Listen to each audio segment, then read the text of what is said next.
मंडळी नमस्कार. सध्या खूप थंडी पडली आहे आणि या थंडीत ऊर्जा उत्पन्न करणारे पदार्थ हे खाल्ले जातात. अशीच एक थाळी आज आपण या व्हिडिओमध्ये बघणार आहोत. ही थाळी कोणती आणि ती कशी बनवतात हे आता आपण आमोद रहाळकर यांच्याकडून जाणून घेऊया. नमस्कार, मी आमोद रहाळकर. आमचं सदाशिव पेठेत विष्णुप्रसाद सभागृह हे हा हॉल आहे. तिथे सध्या धुंधुरमास फेस्टिवल असं चालू आहे. म्हणजे जे धुंधुरमासात जे जेवण केलं जातं आपल्याकडे महाराष्ट्रीयन पद्धतीत, तसं ते जेवण चालू आहे. आणि धुंधुरमास म्हणजे सूर्य धनु राशीत प्रवेश करतो, त्याचा अपभ्रंश होऊन तो धुंधुरमास असा शब्द आलेला आहे. आणि तेव्हा खूप थंडी असते, त्यामुळे थंडीमध्ये आपल्या शरीराला उष्णतेची जास्त गरज असते. म्हणजे आपले जे पारंपरिक पदार्थ आहेत ते इतके छान आहेत, इतका विचार करून केलेले आहेत की आरोग्याच्या दृष्टीने पण विचार केलेला आहे आणि चवीच्या दृष्टीने पण. म्हणजे माझं तर मत आहे, जगात तोड नाही की आपल्या सीझन प्रमाणे आपले ते पदार्थ केलेले आहेत. की उष्णता पाहिजे तर गूळ म्हणजे उष्णता असते, नंतर बाजरीची भाकरी वगैरे हे सगळे उष्णता देणारे पदार्थ आहेत. आणि चवीसाठी जे त्याच्या बरोबर खायचे पदार्थ आहेत ते पण खूप चविष्ट आणि आपल्याला सगळं जे लागतात मिनरल्स, प्रोटीन्स, विटॅमिन्स, तर त्यांनी परिपूर्ण असे आपले पदार्थ आहेत. चला आता आमची आजची धुंधुरमासची थाळी कशी तयार होते ते पण बघूया आणि ती झाल्यानंतर ते काय काय पदार्थ असतात हे पण बघूया. आज आपल्याला शाकभाजी तयार करून दाखवणार आहेत श्रीयुत गुणे आजोबा. हे आजोबा गेली 52 वर्ष एक उत्कृष्ट स्वयंपाकी म्हणून नावाजलेले आहेत. यांच्या हातचे पदार्थ खूपच लोकप्रिय आहेत. आता हे येथे कढी तयार करत आहेत. याच्यात त्यांनी पहिल्यांदा तेल, मेथी, जिरं, लवंग, कढीपत्ता, फोडणीत पांढरी कढी गुजराती, हळद नाही टाकायची, पिवळी नको त्यानं.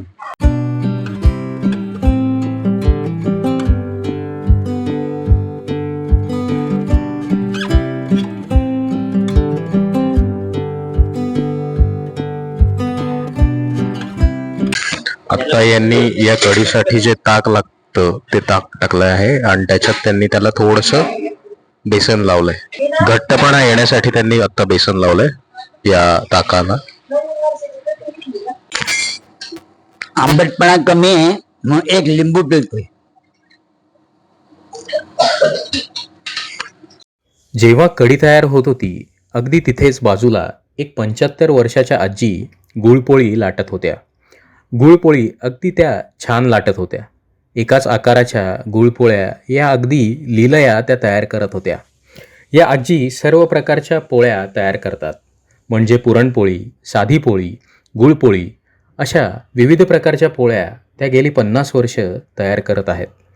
पोळी करताना त्यात योग्य प्रकारचे गोळाचे मिश्रण भरत होत्या आणि विशेष म्हणजे त्यांची ही पोळी भाजताना कुठेही फुटत नव्हती. त्याच्यातून गूळ अजिबात बाहेर पडत नव्हता. वास्तविक पाहता ही शेवटची पिढी, ज्या पिढीने सगळे पदार्थ आपल्या स्वयंपाकघरात तयार केले आणि आवडीने ते इतरांना खाऊ घातले. गुळपोळी तयार करत असताना त्यांच्याशी काही गप्पा मारल्या. त्यातून त्यांनी महत्त्वाच्या टिप्स दिल्या. या टिप्स कोणत्या ते आता आपण जाणून घेऊया. तीळ भाजायचे, नंतर भाजल्याच्या नंतर मिक्सर मधून काढायचे, त्याचा कूट करायचा, गुळ चिरायचा, पातळ करायचा आणि त्याच्यामध्ये मिसळून एक जागी कालवायचं. गुळ आणि तिळाचा कूट एकत्र कालवायचा. मैदा आणि कणिक एकत्र मळायची आणि त्याची पोळी लाटायची. पोळी लाटताना काय काळजी घ्यायची? काय करपू नये म्हणून याची काळजी घ्यायची. मंद गॅसवर भाजायची. आता लाटताना काय काळजी घ्यायला लागते? आता लाटताना ताकद नाही लावायची, हलक्या हाताने लाटायची, अगदी फुलार्थ.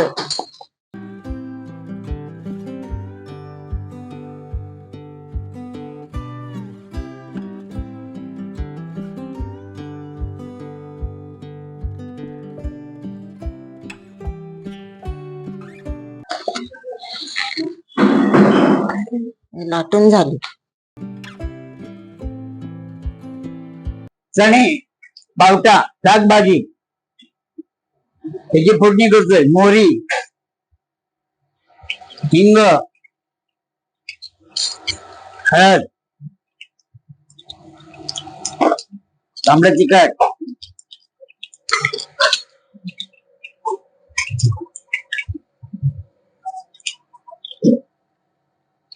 बटाटा टाकला, बटाटा अर्धवट शिजला की मग वांगी टाकणार.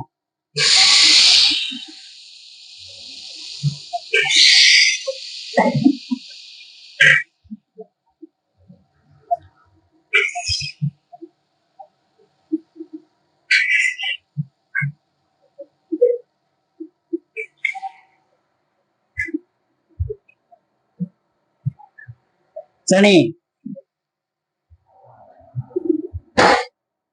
पावटा,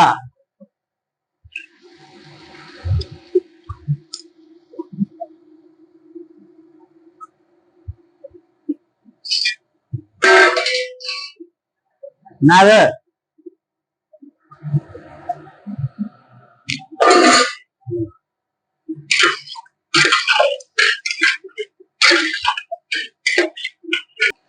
हा गोडा मसाला. त्या बटाटा अर्धवट शिजला की मग वांगी टाकली. त्यात आता बटाटा शिजला की मीठ, गुळ थोडं चवीपुरतं, चिंचेचं पाणी थोडं, खूप आंबट गोड नाही काही. वांगी टाकतोय, बटाटा शिजला अर्धवट. बटाट्या बरोबर जो वांगी टाकली असती तो वांगी फुटली असती.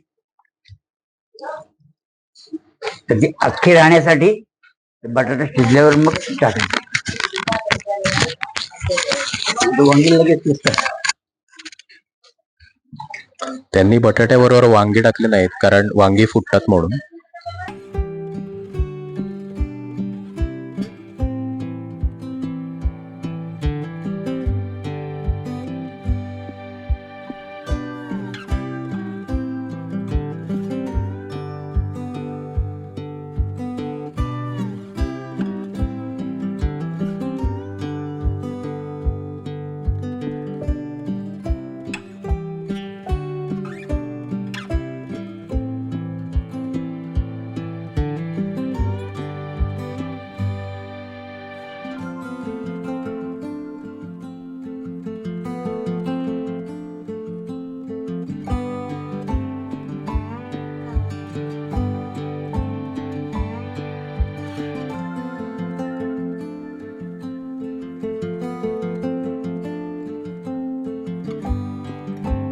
तर आजचा आपला हा धुंदुरमासचा मेनू आहे.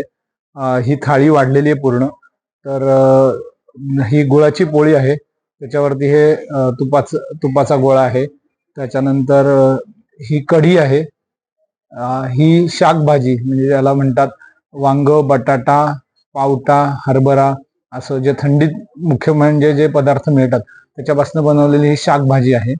ही मुगाच्या डाळीची खिचडी आहे. कढी आणि मुगाच्या डाळीची खिचडी असं ते कॉम्बिनेशन आहे. आणि शाकभाजी बरोबर बाजरीची ही तीळ लावलेली भाकरी आहे, त्याच्यावरती हा लोण्याचा गोळा आहे. तर आता थंडीच्या दिवसात हे असे उष्ण पदार्थ खाणे आरोग्यासाठी खूप चांगलं असतं.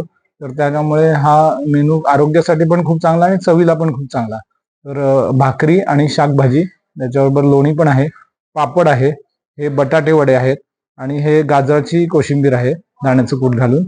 आत्ताच्या सीझनमध्ये ही लाल गाजरं मिळतात. एरवी ती महाबळेश्वरची ती केशरी गाजरं असतात, पण आता थंडीच्या सीझनमध्येच फक्त ही गाजरं मिळतात, त्यामुळे ही गाजराची कोशिंबीर या सीझनमध्ये जास्त चांगली होते. आणि हे आवळ्याचं लोणचं आहे. तर हे पण आवळा आरोग्यदायी असतोच आणि त्याच्यावर मोहरी फेटून घातलेली असल्यामुळे सर्दी, खोकला, कफ याच्यापासून अतिशय म्हणजे मला असं वाटतं ही आपली जी महाराष्ट्रीयन थाळी आहे ही आपल्या सीझनप्रमाणे इतकी आयडियल आहे की म्हणजे आरोग्याचा पण खूप विचार केलेला आहे आणि चवीचा पण विचार केलेला आहे. तर त्यामुळे अशी ही धुंदुरमासची आयडियल डिश आहे. याचं आपलं कॉस्टिंग आहे 350 रुपयाला ही डिश आहे. आणि आता आपले धुंदुरमासचं फेस्टिवल किंवा ऑफर चालू आहे हॉलमध्ये. तर 3 तासासाठी तुम्ही हे हॉल घेऊ शकता भाड्याने. त्याचं 1500 रुपये भाडं असतं आणि आजची ही 350 रुपयाची थाळी आहे. तुम्हाला ह्याच्यात पदार्थ कमी जास्त पाहिजे तर ते तुम्ही करू शकता. आणि तुम्हाला कोणाला पार्सल हवे असेल तर पार्सल ऑर्डरमध्ये पण हे आम्ही देतो. आमचे स्टीलचे डबे असतात, त्या स्टीलच्या डब्यात पार्सल भरून आम्ही हे सगळं आज आता एक 35 लोकांचं पार्सल गेलेलं आहे हे ह्याच डिशचं सेम. असं. त्याच्यात पार्सलमध्ये त्यांना बटाटे वडे नको होते, पण बाकी सगळं हीच डिश पार्सल 35 लोकांना गेलेली आहे. धुंधुरमास थाळीचा हा व्हिडिओ तुम्हाला कसा वाटला हे तुम्ही कमेंटद्वारे सांगा. तसेच या व्हिडिओला लाईक आणि शेअर करायला विसरू नका. जर तुम्हाला या थाळीचा आस्वाद घ्यायचा असेल तर दिलेल्या नंबरवर संपर्क साधा. असेच विविध खाद्यपदार्थ आम्ही आमच्या चॅनलद्वारे प्रेक्षकांसमोर सादर करत असतो. तेव्हा पुढील थाळी तुम्हाला कोणती बघायची आहे हे कमेंटद्वारे सांगा. तसेच आमच्या चॅनलला सबस्क्राईब करायला विसरू नका. म्हणजे अशाच प्रकारच्या विविध थाळ्या तुम्हाला यापुढे या चॅनलवर बघता येतील. धन्यवाद.